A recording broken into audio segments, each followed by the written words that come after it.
morning, ladies and gentlemen, and welcome to this morning's press briefing. We thank you, the press, for the partnership and the crucial role you play in helping the bank to inform our stakeholders of the bank's monetary policy decisions. This morning's press briefing follows the meetings of the Monetary Policy Committee last week, and this morning the chairman of the committee will speak to us on the decisions of the committee. We'll give the press an opportunity to ask questions at the end of the chairman's statement. We are live on Facebook at the Bank of Ghana, on the Bank of Ghana website, bog.gov.gh, and on YouTube, Bank of Ghana. It's time to listen to the chairman. I respectfully invite the chairman of the MPC and Governor of Bank of Ghana, Dr. Ernest Addison, to deliver his statement. Shall I welcome Governor as welcomes to deliver his statement? Good morning, ladies and gentlemen of the media, and welcome to the press briefing for the 117th Monetary Policy Committee meetings, which took place last week. The committee deliberated on global and domestic macroeconomic developments, including assessment of the performance of the economy and the risks to the outlook for inflation. A summary of the assessments and key considerations that informed the committee's decision on the positioning of the monetary policy rate is as follows. Global economic activity turned out stronger than expected in 2023. The strong growth outcome stemmed from stronger activity in China, the United States, and some large emerging market and developing economies. Recent readings of purchasing managers' indices suggest a rebound in the manufacturing sector, reflecting build-up of raw materials inventory, as well as signs of a rebound in business investments in the euro area. However, geopolitical uncertainty, particularly in the Middle East, may dampen the growth outlook. The World Economic Outlook Report of the IMF for 2023, released in January 2024, showed that global growth was 3.1% in 2023, up by 0.2 percentage points from the October 2023 WEO forecast. Global growth is forecasted to reach 3.1% and 3.2% in 2025. Global headline inflation has continued on the downward trajectory, sustained by tighter monetary policy and lower food and energy prices. Notwithstanding this favorable trajectory, developments in the Middle East, especially the Red Sea attacks, have raised concerns about longer delivery times and shipping costs. The Red Sea attacks, along with OPEC Plus production cuts, have gradually pushed up oil prices in recent weeks, which poses a risk to the disinflation process in both advanced and emerging market economies. Global financial conditions have eased somewhat, but are expected to remain relatively tight. Although policy rates have remained relatively high to sustain continued disinflation, long-term bond yields have recently retreated in line with expectations of policy rate cuts. The expectation of potential ease in policy rates in the near term strengthened equity prices and increased portfolio flows to emerging markets in February 2024. However, sovereign spreads in some emerging markets and developing economies remain elevated amid concerns of a growing indebtedness. In addition, escalating geopolitical tensions in the Middle East could disrupt supplies and push up oil prices, forcing central banks to maintain a tight policy stance in the near term.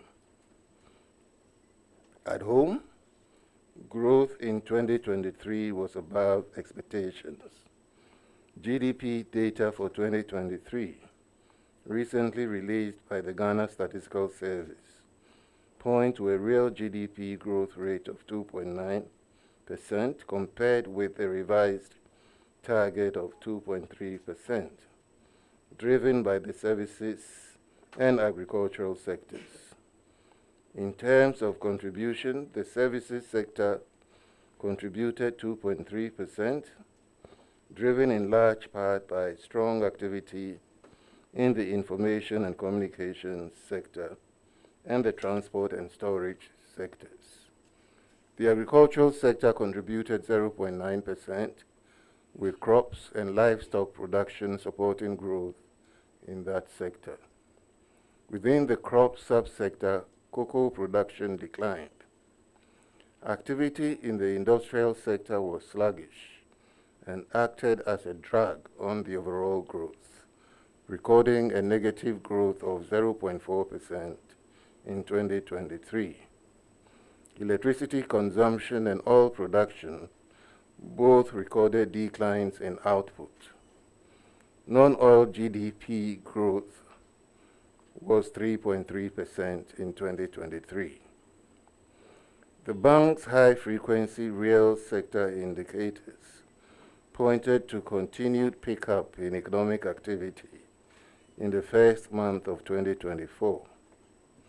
The updated Real Composite Index of Economic Activity recorded an annual growth of 3.5% in January, compared to a contraction of 7.6% observed for the same period of 2023. The key growth drivers in the index were port activity, imports, industrial consumption of electricity, domestic VAT, and tourist arrivals. The bank's latest confidence surveys, conducted in March 2024, reflected sustained improvements in business sentiments, while the Consumer Confidence Index remained broadly unchanged from the January survey. Business confidence sentiments improved further as firms indicated meeting their short-term targets and expressed optimism about company and industry prospects.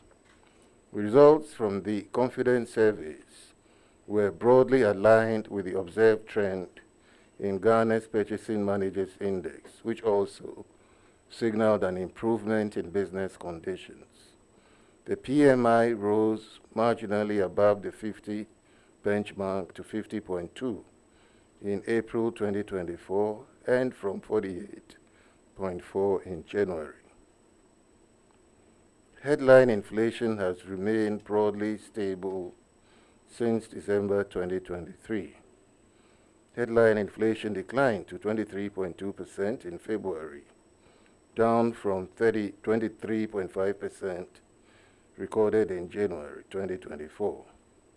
The decline was broad-based, with food inflation down by 0.1 percentage points to 27%, while non-food inflation declined to 20%. Core inflation also slowed down, indicating broad-based easing in underlying inflationary pressures. The bank's core inflation measure, which excludes energy and utility, continued to decline to 24% in February 2024. The bank's inflation expectations survey of the banking sector, consumers, and businesses revealed broadly stable expectations in the months ahead. Fiscal performance pointed to some consolidation as the 2023 targets were broadly met. Provisional data on budget execution for January to December 2023 indicated an overall budget deficit of 3.3% of GDP against the target of 5.8% of GDP. The primary balance for the period was a deficit of 2.6 billion Ghana cedis, 0.4% of GDP, against a primary deficit target of 4.1 billion Ghana cedis, 0.5% of GDP. Over the review period, total revenue and grants of 134.9 billion Ghana cedis was broadly in line with the target, while total expenditure of 155.6 billion Ghana cedis fell below the program target of 183.9 billion Ghana cedis. The deficit of 26.9 billion was financed mainly from domestic sources. Annual growth in monetary aggregates showed considerable decline on the back of tight liquidity management efforts. Broad money supply, M2+, grew at a moderated pace of 25.5% in February 2024 relative to 44.9% in February 2023. Except for a significant increase in demand deposits, the decline in M2+ reflected in all the components: currency outside banks, savings and time deposits, and foreign currency deposits. The moderation in M2+ was also supported by deceleration in reserve money growth. Reserve money annual growth decreased to 25.3% at the end of February 2024, relative to 54.3% over the same comparative period in 2023. Credit to the private sector by banks continued to remain weak. As at February 2024, private sector credit growth was 5.1%, compared with a 29.5% growth recorded in February 2023. In contrast, as at February 2024, banks' investment in Government of Ghana and Bank of Ghana instruments stood at 53.6 billion Ghana cedis, an increase of 67.6% year-on-year, compared with an increase of 36.9% for the corresponding period of 2023. In real terms, credit to the private sector contracted by 14.7% relative to a 15.3% contraction recorded over the same comparative period in February 2023. Money market rates continued on the downward trend at the short end of the yield curve. The 91-day and 182-day Treasury bill rates declined to 27.87% and 30.34% in February 2024 from 35.67% and 35.73% respectively in the same period of 2023. Similarly, the rate on the 364-day instrument declined to 30.9% in February 2024 from 34.92% in February 2023. The banking sector's performance has rebounded after the implementation of the domestic debt exchange program. In the first 2 months of 2024, total assets of the banks increased by 21%, while total deposits and advances rose by 25.5% and 1.8% respectively. Trends in key financial soundness indicators were mixed. The capital adequacy ratio adjusted for reliefs was 13.6% in February 2024, above the regulatory minimum threshold of 13%, compared with 12.6% in February 2023. Liquidity and profitability ratios also improved compared to a year earlier. The non-performing loan ratio, on the other hand, increased to 24.6%, reflecting the downgrading of several large exposures to the banks.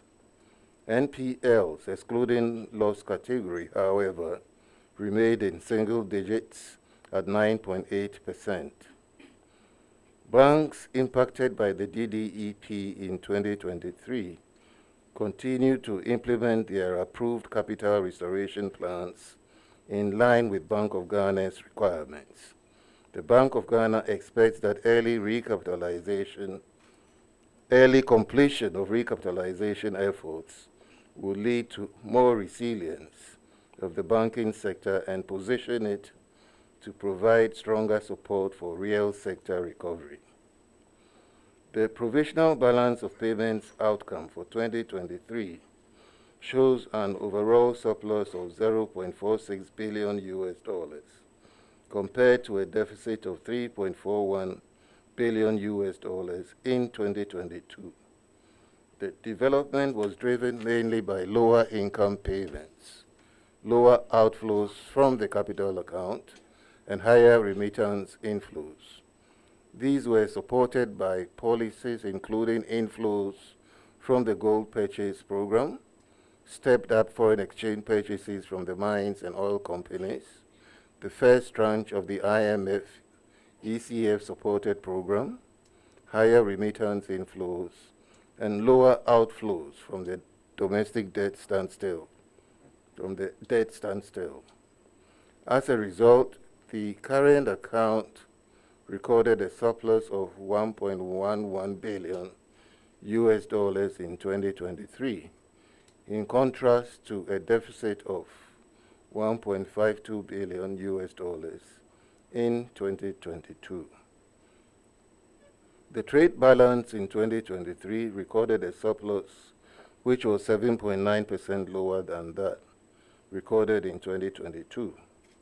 Total export earnings in 2023 amounted to $16.66 billion, some 4.8% lower than in 2022, driven largely by lower crude oil exports and to a lesser extent by cocoa and other exports. Gold exports, in contrast, increased by 15% to $7.6 billion on the back of both volume and price increases. The total import bill in 2023 was $14.01 billion, dropping by some 4.2% compared to 2022, driven by both oil and non-oil imports. Oil imports reduced by 3.3% to $4.48 billion, with non-oil imports falling by 4.6% to $9.54 billion. The current account in 2023 recorded a surplus of $0.46 billion compared to a deficit of $1.52 billion in 2022, reflecting lower outflows due to the debt standstill. The services account showed a net payment of $3.4 billion compared to a net payment of $3.46 billion in 2022. Net income payments in 2023 dropped to $2.08 billion from $4.51 billion in 2022. Interest payments on public debt reduced sharply by 89.5% to $0.17 billion in 2023 from $1.69 billion in 2022. At the same time, remittance flows grew by 10.1% to $3.93 billion. The capital and financial account also saw reduced outflows. Total capital and financial outflows amounted to $0.76 billion, far lower than outflows of $2.14 billion recorded in 2022. Portfolio outflows amounted to $0.28 billion in 2023, compared with an outflow of $2.06 billion recorded in 2022. Government debt amortization dropped to $0.58 billion in 2023 from $1.09 billion on the back of the debt standstill announced in December 2022. Gross international reserves increased in 2023. The stock of gross international reserves at the end of December 2023 rose to $5.9 billion, equivalent to 2.7 months of import cover for goods and services. Excluding pledged assets and the Ghana Petroleum Funds, the GIR at the end of December stood at $3.67 billion, equivalent to 1.7 months of import cover. In the first 2 months of 2024, prices of Ghana's export commodities trended mixed. Cocoa and crude oil prices gained on the international markets, while the price of gold declined slightly during the period. Cocoa prices rose significantly to $5,712.9 per ton in February 2024, representing an increase of 34.9% on a year-to-date basis, due to a significant drop in production from Ghana and Ivory Coast.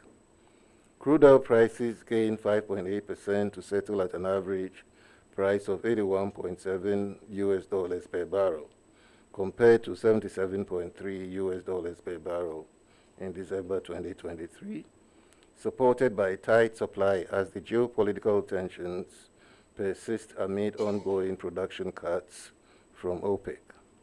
Gold prices, however, recorded a marginal decline of 0.5% year-to-date to settle an average price of $2,025.73 per fine ounce, mainly on the back of strong US dollar and elevated bond yields. Price developments for the first 2 months, together with output variations in the 3 main export commodities, resulted in a comparatively lower trade surplus relative to what was recorded a year ago in 2023. A trade surplus of $0.39 billion was recorded for the first 2 months of 2024, compared to a surplus of $0.86 billion for the comparative period of 2023. This was due to higher import growth relative to exports. Total export receipts increased by 1.6% to $2.9 billion, mainly on the back of gold and crude oil exports. Gold exports rose by 16.6% to $1.3 billion, driven mainly by increased production from both the large-scale and small-scale miners. Earnings from crude oil exports were $0.62 billion, an increase of 12.4%, benefiting from increased production from the new wells on the Jubilee Southeast. Cocoa exports, both beans and products, declined by 28.4% to $0.51 billion, reflecting the current challenges in the cocoa sector. Other exports, including non-traditional exports, remained virtually unchanged at $0.48 billion.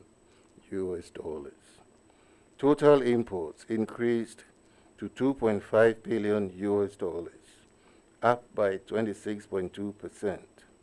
Both oil and non-oil imports increased, with oil imports increasing by 11.2% to $0.6 billion, and non-oil imports up by 45.8% to $1.88 billion.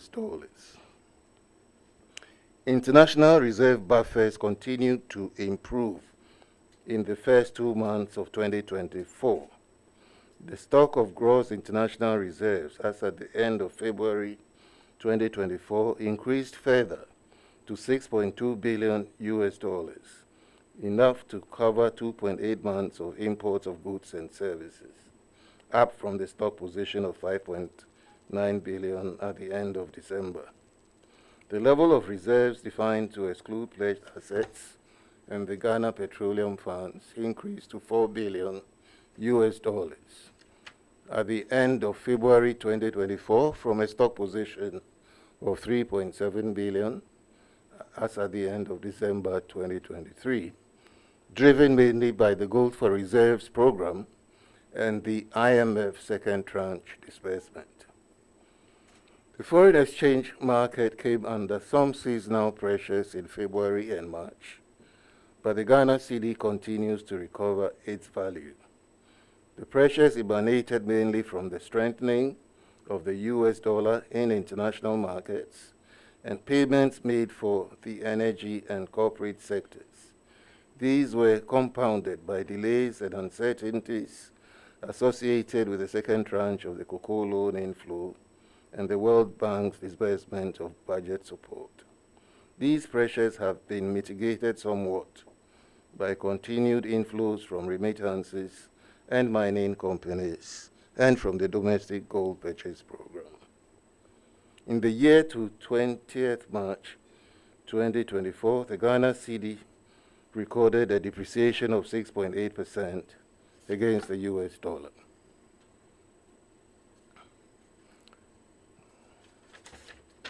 Summary and outlook. The committee noted the stronger global growth outturn than expected, continued decline in global inflation, and the stronger United States dollar. The growth momentum was largely supported by resilience in some major advanced economies and emerging markets, as well as a projected rebound in the euro area. These positive developments are expected to spill over into 2024, with global growth forecast at 3.1%, unchanged from 2023. Global inflation has continued to ease on the back of declining food and energy prices and tight monetary policy. Underlying inflation, however, has remained sticky due to easing but still tight labor markets and the lingering effects of currency depreciation. In the outlook, global inflation is expected to decline further, but increasing geopolitical tensions and potential supply constraints associated with developments in the Red Sea could pose some major risks in the outlook. Global financing conditions have remained tight despite easing inflation due to near-term risks such as the escalating developments in the Middle East, which may impact energy prices and force central banks to keep rates tighter for longer. In the domestic economy, the growth outturn for 2023 was stronger relative to target. The fourth quarter GDP growth of 3.8% was driven by all three sectors. The updated CIEA also improved further in January following the upturn in December 2023, affirming the rebound in economic activity. This was supported by broad improvements in sentiments amid improvement in PMI, reflected some uptick in business purchasing activity and new orders. Private sector credit, however, remained sluggish, explained by the risk aversion of banks as asset quality weakened over the period. External sector conditions remain positive, with improving reserve buffers. This notwithstanding, the exchange rate came under strong demand pressures in the first few months of the year. Looking ahead, however, inflows from the World Bank, the tight monetary policy stance, and a weaker US dollar from potential policy rate cuts in the US are expected to support the relative stability of the Ghana cedi. Broadly, the banking sector remains stable despite the elevated credit risks. Banks' liquidity and profitability positions have continued to improve. Out of a total of 23 banks, more than half are fully capitalized and have no need for recapitalization. Most of the outstanding banks have met more than 2/3 of the required capitalization over a 3-year period within 1 year, as at the end of 2023. Fiscal policy implementation so far has been broadly consistent with targets under the IMF ECF supported program. Although the primary fiscal balance target for 2023 was attained, the fiscal assessment is made on commitment basis. This will require vigilance to ensure that commitment control is effective in 2024. Revenue flows in the first 2 months of the year are lower vis-à-vis targets, and expenditures have been fast-paced, driven largely by clearance of arrears in the energy sector. It is expected that revenue flows will pick up in March as the deadline for filing tax returns in April approaches. After decelerating sharply in 2023, the pace of disinflation has slowed in the first 2 months of the year. Although inflation rose slightly in January 2024 and edged down in February, the latest inflation forecast suggests a slightly elevated profile from the possible upward revision in transport fares, adjustment in utility tariffs, higher ex-pump petroleum prices, and some pass-through of exchange rate depreciation. Overall, risks to inflation are slightly on the upside and will require close monitoring. Given these considerations, the committee decided to maintain the monetary policy rate at 29%. Other policy measures. The committee decided to adjust the cash reserve ratio for banks as follows. Banks with loan-to-deposit ratio above 55% will have to meet a currency cash reserve ratio of 15%. Banks with loan-to-deposit ratios between 40% to 55% will have to meet a cash reserve ratio of 20%. Banks with loan-to-deposit ratios below 40% will be required to hold cash reserve ratios of 25%. These policy measures will become effective in April 2024. Thank you. Thank you very much. A round of applause, Mr. Chairman. Thank you very much. If you've just joined our live broadcast, this is the Mpc 117th Mpc meeting press briefing. We thank our viewers for joining in. I want to thank some of the media houses who are streaming this press briefing live on their media portals, media networks, Daily Graphic, Northern Reports, and Ghana Web. Thank you very much. Mr. Chairman, with your permission, it's question time. Press, as always, 2 questions per media house, your name, media house, and respectfully, let's be very brief with our preambles. First round, George Wiafe, Joshua, Thomas, yes, Bruce. Okay, George. Yeah. My name is George Wiafe from Joy FM, Joy News. Governor, I wanted to find out from you whether from your deliberations or what you've said, we are seeing the worst of the city's performance, and therefore going forward we see some correction taking place. Because some are worried that we are not paying our creditors, we are having inflows from the IMF and the World Bank, and we still see this pressure on the local currency.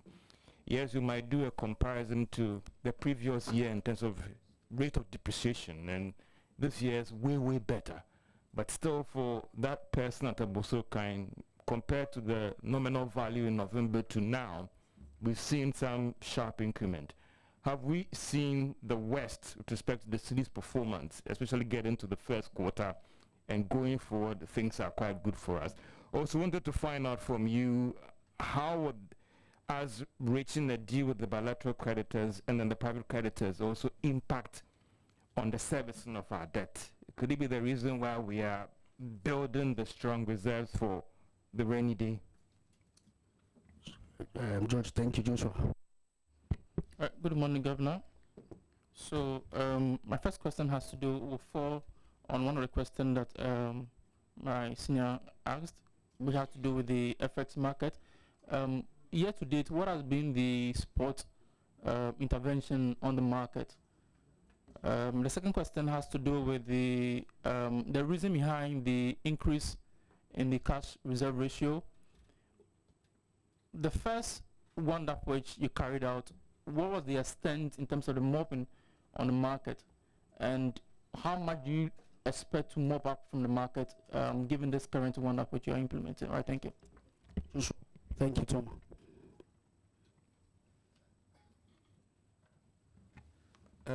My name is Tom Emery from Corporate Guardian Magazine. Governor, I just want to find out what is the situation concerning the suspension of FX licenses. Over the past few months, we've had 4 suspensions for forex irregularities relating to failure to do pre-documentation, pre-transaction documentation for certain transactions. Is it a widespread thing in the industry?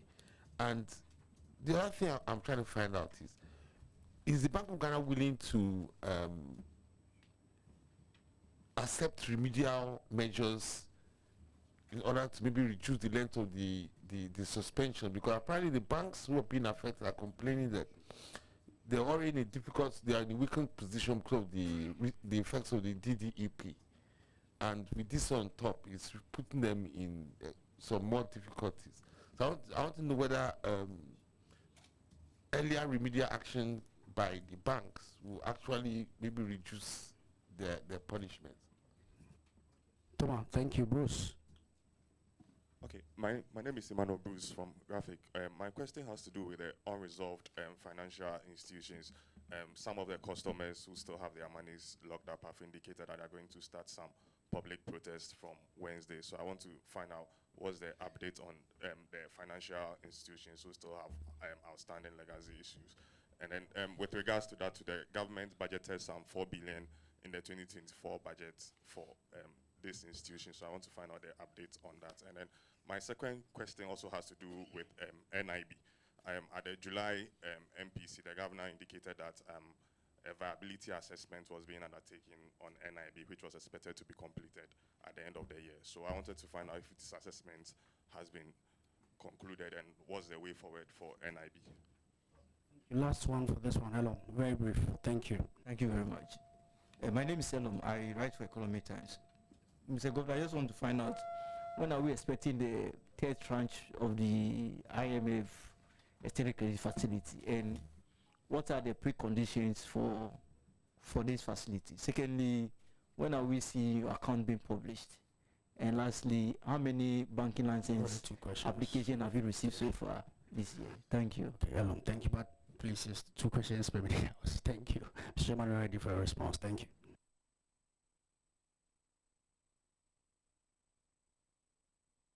Whether you've received a banking application.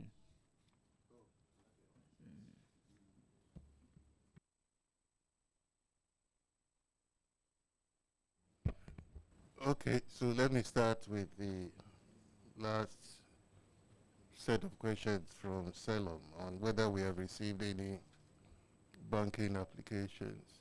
I must say that we haven't formally received any applications, but I have had a sense that there are quite a few investors who are interested in investing in the banking sector in Ghana.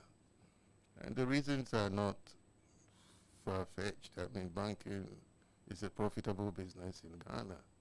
So I'm not surprised that we still have investors that are looking at, putting money into that sector. Hopefully we might have somebody formally apply for a new banking license before the end of the year, but for now, we haven't received any formal application. Then your question on the publication of our accounts, as you're aware, I think the law requires that it's done after the first quarter. So you should expect that sometime in April we will be publishing our annual accounts and annual report. Now, on the third tranche of the IMF facility, we are expecting the fund to come for, is this going to be the third review? This will be the third review, second review in April. I think they're going to be here for 2 weeks, during which they would be looking at broadly everything, fiscal performance, monetary policy performance, inflation, reserve accumulation, and as well as some of the structural benchmarks. Now, this will be based on data at the end of December. And from our assessments, we are fairly confident of the performance at the end of December and are not expecting any surprises. If the review is successful, hopefully the board of the IMF will meet by May or June. And we should expect a disbursement soon thereafter. This time, we are not expecting 700 million. This time, we are expecting just 360. So it's just about half of what we had during the last review. Now, let me move on to Thomas' question on unresolved depositors fund. I mean, these are legacy. I believe that came from Thomas. Oh, that came from Emmanuel Bruce. Yeah, okay. This is the unresolved depositors funds issues, and particularly in the finance, savings and loan sectors. As you're aware, these are legacy issues from the financial sector cleanup, which was not fully completed because of budgetary constraints. The government just simply did not have the resources to continue to bail out depositors. Now, you're right that some money was set aside for the 2024,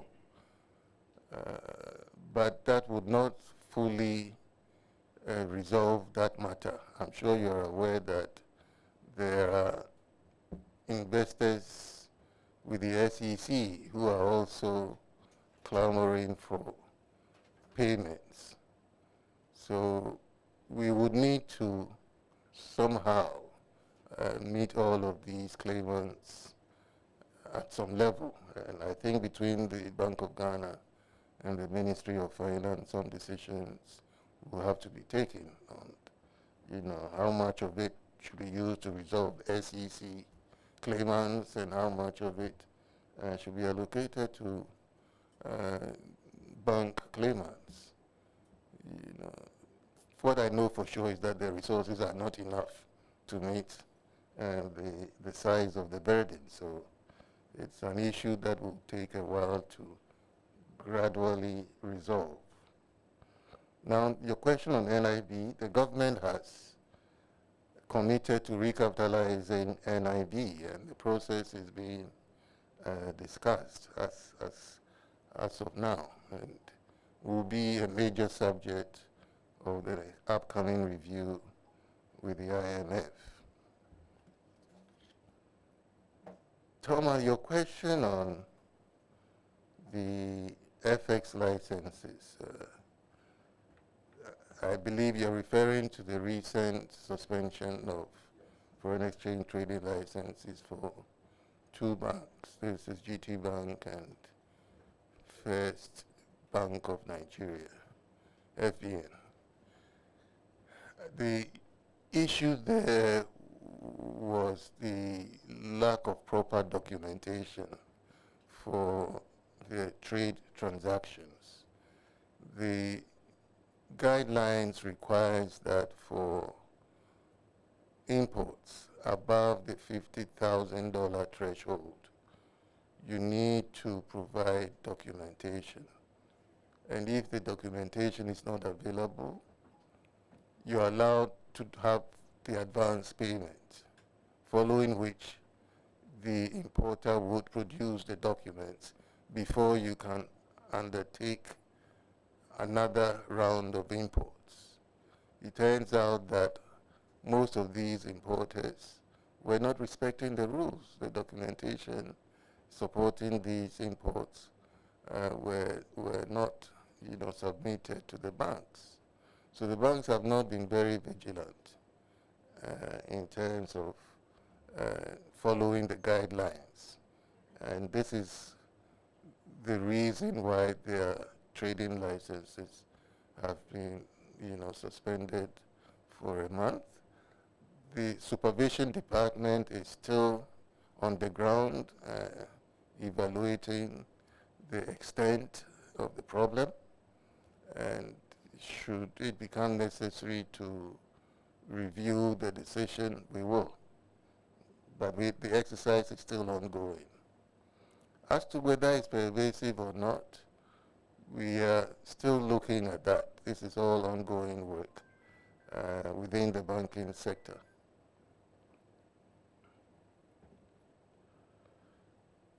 Then there's a question on the intervention level, foreign exchange intervention level. Central banks don't disclose their foreign exchange intervention levels. I mean, this is very market sensitive data. But all that I can tell you is that the Bank of Ghana has been present in the foreign exchange market. Everybody knows about our forex auctions for the BDCs. You know the quantity which we are doing. This is 20 million every other week, so that is known. But apart from the BDC auctions, we also have other means of supporting the foreign exchange market. And that probably should address the issues raised by George Yafi on the city's performance, whether we have seen the worst of it. But you yourself agree that what you are seeing is a significant improvement, right? It's a significant improvement. So the currency is relatively stable in the first quarter of 2024. And we should expect that relative stability to continue on the basis of the fact that we have stronger buffers, right? We are reporting gross reserves of over 6 billion, right? So the underlying sources of pressure, if you look at this particular press release, we have gone into a great detail to explain all that happened in 2023 on the balance of payment side. We spent almost a page and a half describing the balance of payment developments in 2023. First, the trade surplus was not as strong in 2023 as the year before. We explained that part of it was because our exports didn't do well as much as it did the year before. We traced some of that to cocoa. We also explained that on the import side, since the economy is beginning to grow, you are beginning to see more non-oil imports also grow. So this accounts for the relatively smaller trade surplus compared to a year ago. Now, on the services and income accounts, we also explained that because of the debt servicing issue, we are not seeing a lot of income outflows, right, on the income accounts. We also explained that we are seeing more remittance inflows, right? And then even on the capital account, we also explained the developments in the impact of the debt standstill and the lower amortization of debt, all of which has helped, the capital, the extent of outflow from the capital account side. Now, all of that put together has meant that we had an overall balance of payment surplus of about 0.46 billion. A year before that, the deficit was over 3 billion. So we are swinging from a deficit of over 3 billion to a surplus of 0.4 in 2023. This really is the picture, that the major source of vulnerability underlying the currency, right, was the outflows from debt service payments and all of that, right? And that has helped us build reserves better, and therefore one should expect that the currency is better supported given the level of reserves that we have.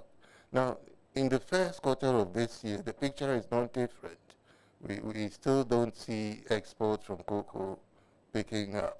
We still are seeing, but it's only 2 months of data, so one has to be cautious. Maybe cocoa production and purchases will pick up.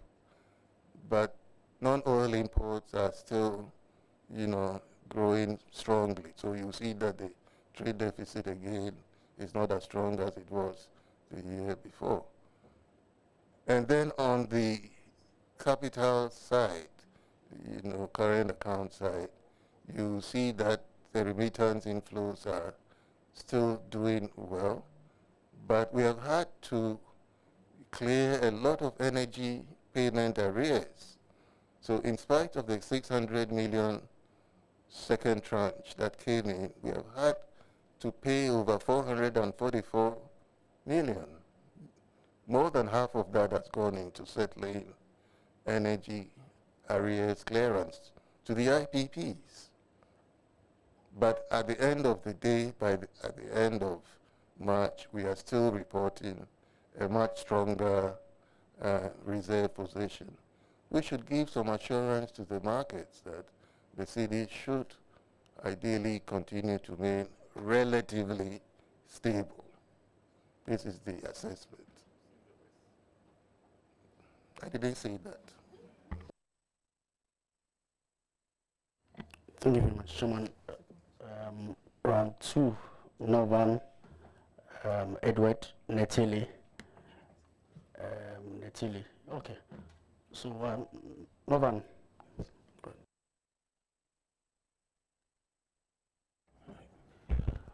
My name is Norvan Akwahiford. I report for Norvan Report. Mr. Governor, I have 2 questions for you. First one, at the back of the long years of discussions on Islamic banking, I want to find out from you if the BOG, within the medium to the long term, would consider, giving licensing for Islamic banking in this country. And then my second question is, the last time we met here, I asked a question concerning the status of payments to cocoa bonds for individuals.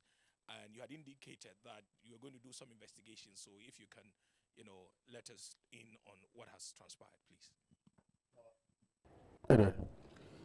So, Governor, the Ghana Union of Traders Association, GUTA, issued a press statement that, and I want to just quote briefly.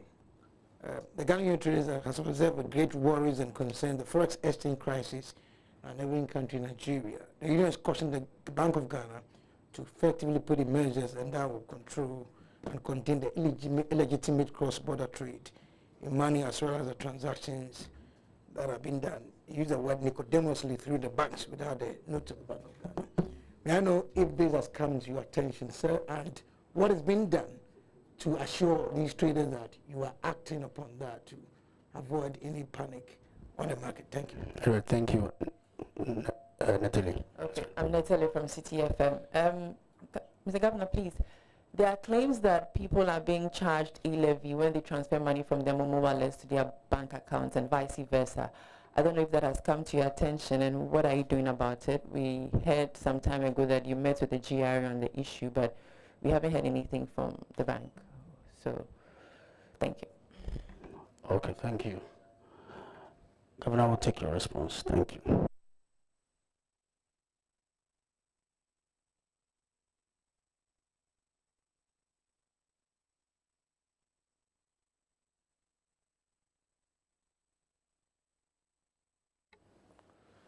So, yes, I'm not sure that we have been having long discussions on Islamic banking. I know that it's an issue which has been raised on a few occasions, and we need to, in a sense, work on the appropriate regulatory framework and the legal regime. I'm sure you know that this involves Sharia-specific governance arrangements, Sharia liquidity management arrangements, as well as the risk management tools associated to that. So it's not a simple matter, but it's an issue that we have looked at, and I don't think we want to rule anything out as of now. Definitely, I mean, if technical people come up with the final report on that, I'm sure we would act on it. But I cannot put a time frame on that. Now, the question on the cocoa bills for individuals. Yes, I did assure that we would look at it because the individuals were not to have been sold cocoa bills in the first place. So it was an unfortunate outcome. Since then, I'm aware that Cocoa Board has settled quite a number of individual cocoa bill holders. But I'm also aware that it's not completed yet. And there are a few outstanding ones as well. Cocoa Board has assured us that they will be addressing that within the next few weeks. So rest assured that that issue has been taken care of.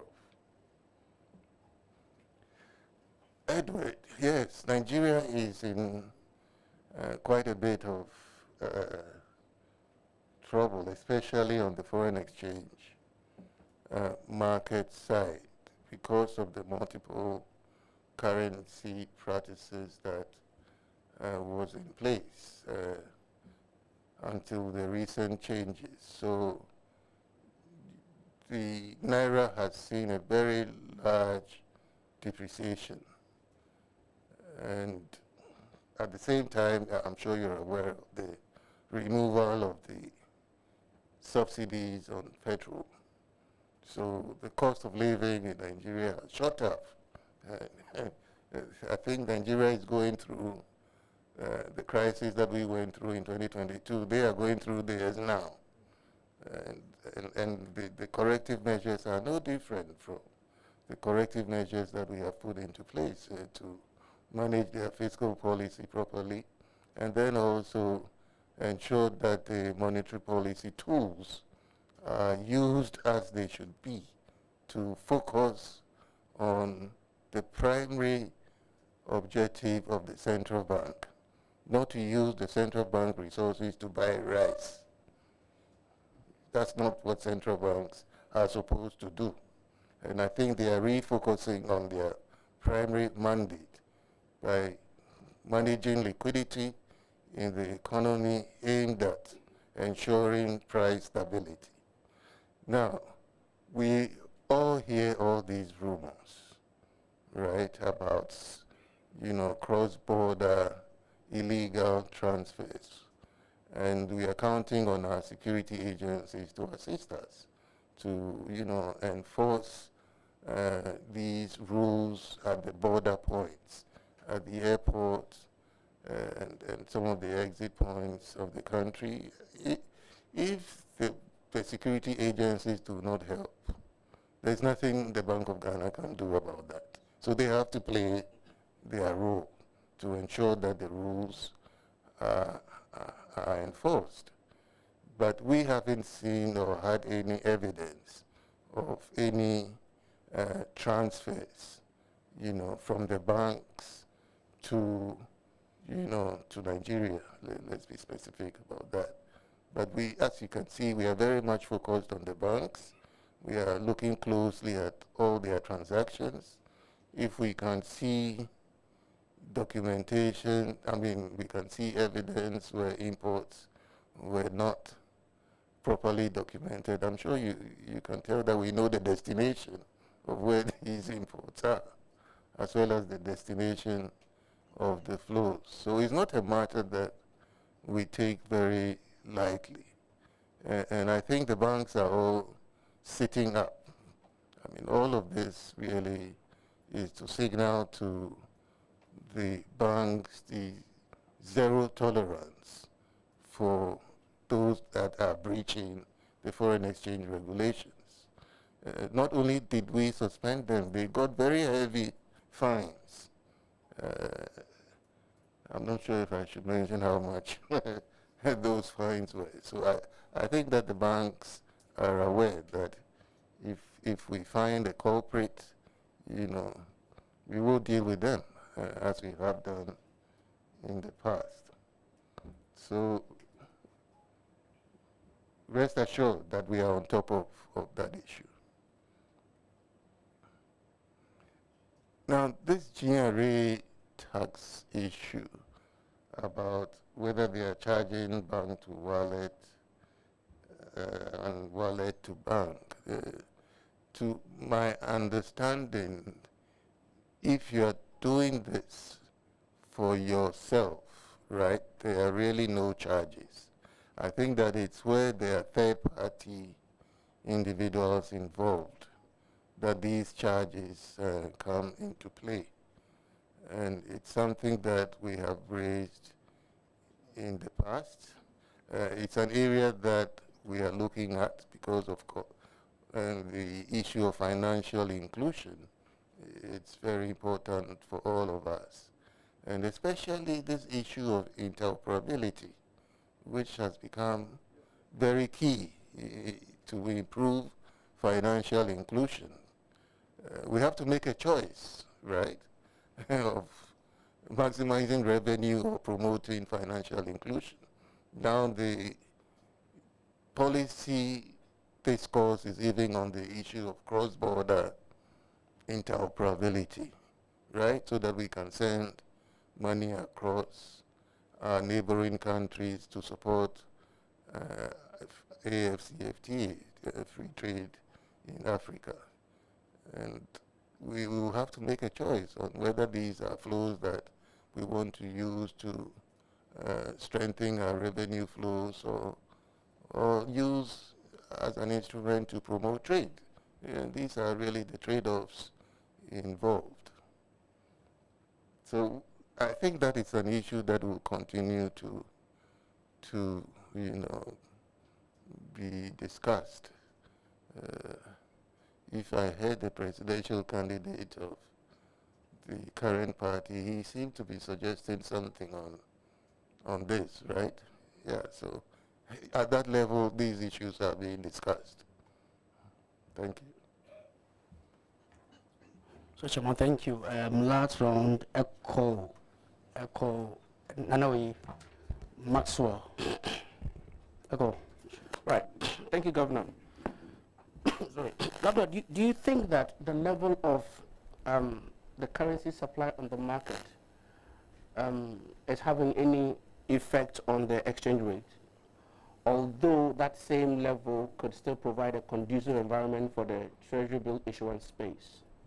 So do you think that the supply levels have affected the currency in any way, shape, or form? My second query has to do with the forecast that you projected for the year, that inflation is going to do between 13 to 17.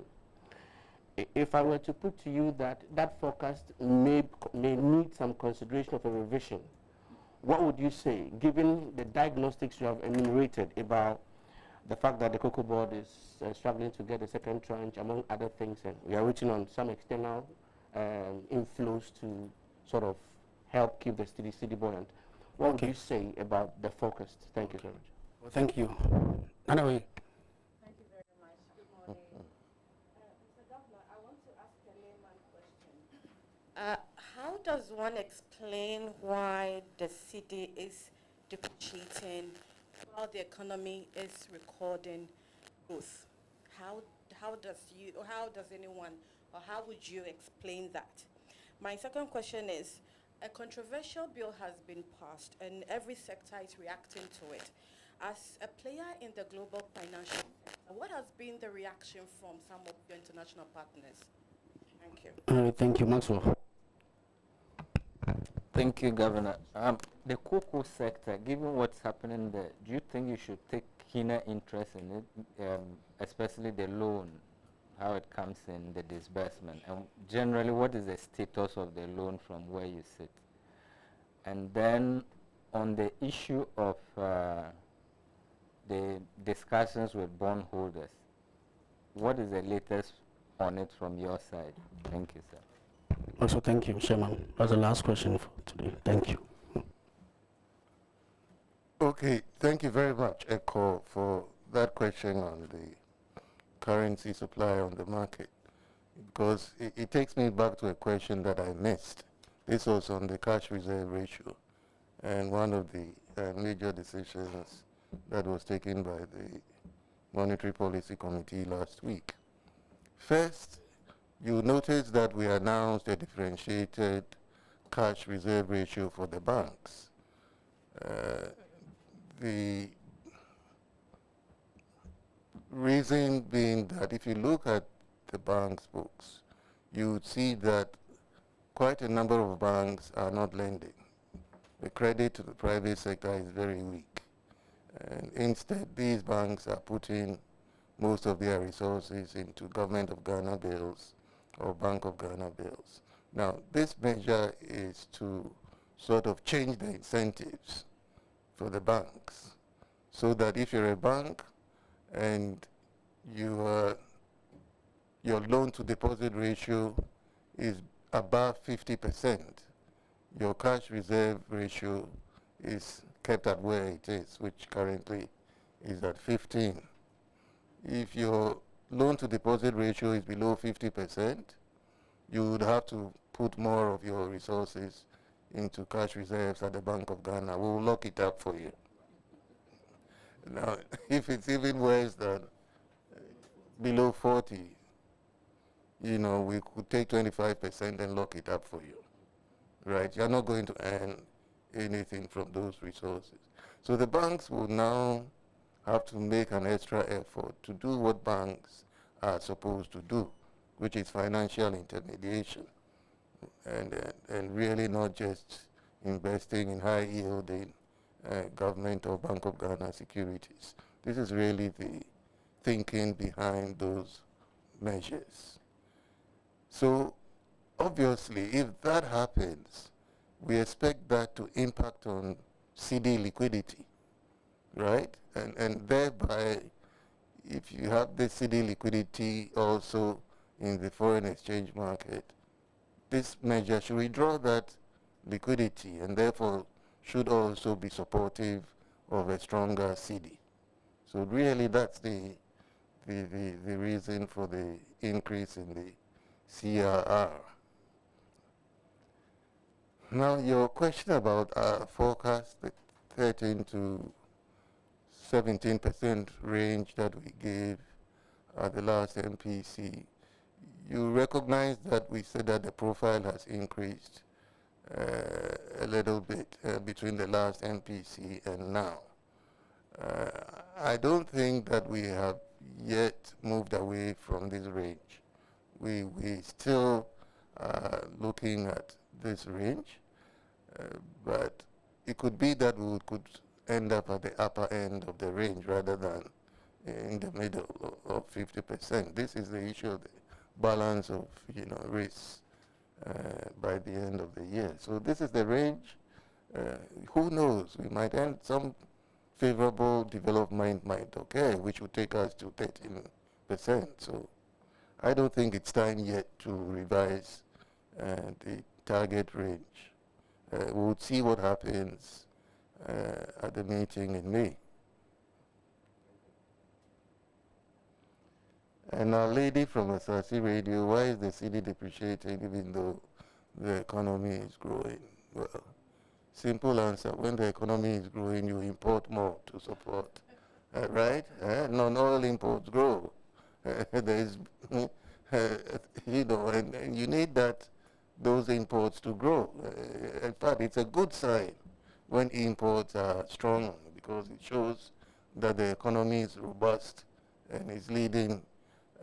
That's what leads to the growth and therefore puts a little bit pressure on the currency. But also remember that we are operating a flexible exchange rate policy. It means that the currency will not be fixed. At any time T, you would see, movements here and there depending on market conditions. So we should be more concerned about the trend, right? And hopefully this year that trend should not lead to a very large depreciation, as I had explained earlier on. We expect that the CD would continue to remain relatively stable. That's the word, relatively stable. That is for geography. And then Maxwell's question on the cocoa sector and the loans. As you're aware, the cocoa sector's loan syndication was disbursed. I think it came in late in 2023, right? The second tranche of about $200 million is being put together by a consortium of buyers, the Olams of this world. So that I understand is also coming in. So it's not coming in bulk as the original, arrangement was. These are coming in, they are trickling in gradually during this quarter. So we expect that by the end of the quarter, the total amount that was envisaged for cocoa would be realized. Now the good news is that I hear the rains have improved and therefore we are beginning to see better production and probably we would see a bigger output for the minor season. This is what our friends at Cocoa Board are telling us. And then the other question from Maxwell on the discussions with the bondholders.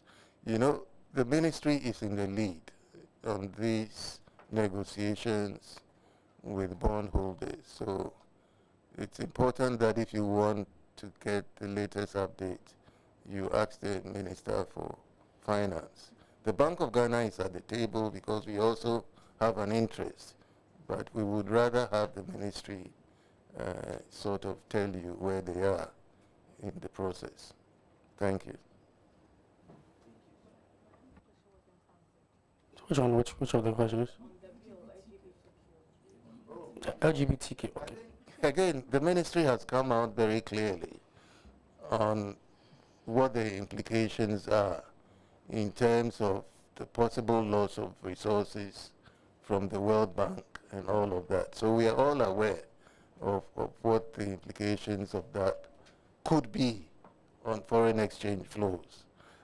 As of now, we are confident that at least in 2024, we will not see any major change in our foreign exchange forecast in terms of the flows expected for this year. And my assurance that the currency will be relatively stable also applies. Chairman, thank you very much. Press will still be available to receive your questions.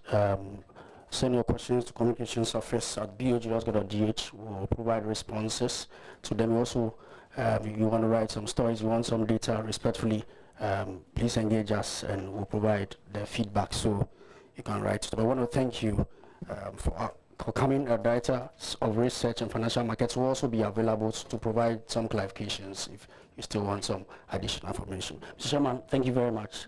First Secretary to Governors and members of the MPC, thank you. Good afternoon.